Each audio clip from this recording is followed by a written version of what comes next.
part 3 of the queue construction videos. If you haven't watched part 1 and 2, go back and watch those first, and you'll be able to get up to speed with where we're at now. So this is the point where we left it last time. So you can see the first 2 splices have been glued on.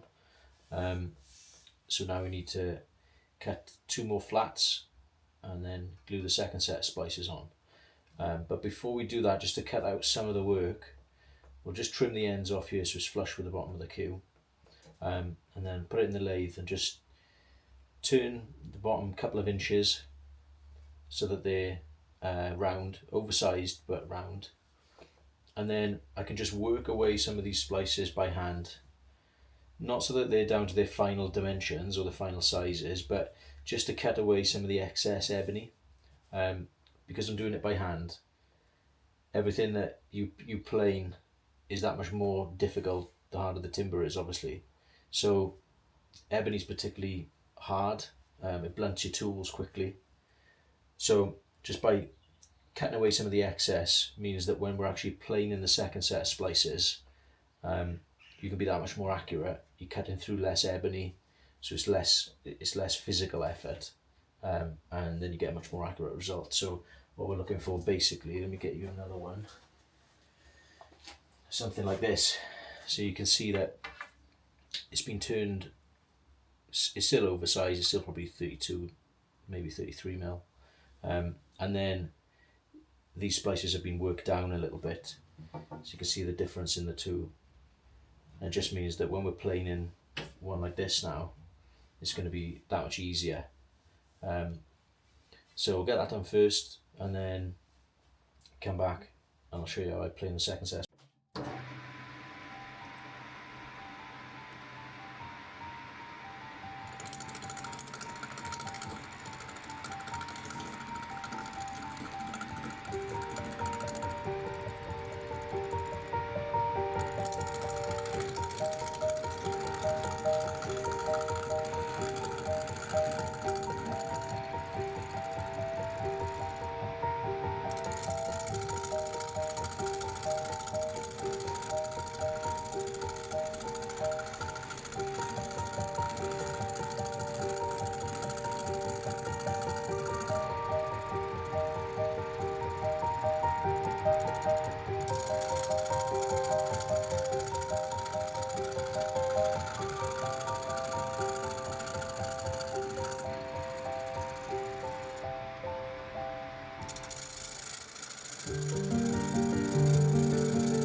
So there's 3 queues here that have had the second set of flats cut, ready for the ebony splices to be fitted. As you can see, the one on the right hand side has got some ebony weight in there, some lead weight, sorry, in there. And that'll just help to pull the balance of the queue a little bit further forward. So I'll do another video about weighting queues and the best way to do it. But yeah, like I say, these 3 are ready now. You can see there's 2 ebony splices there that are ready to be fitted. They might just be trimmed down so they're not quite so wide.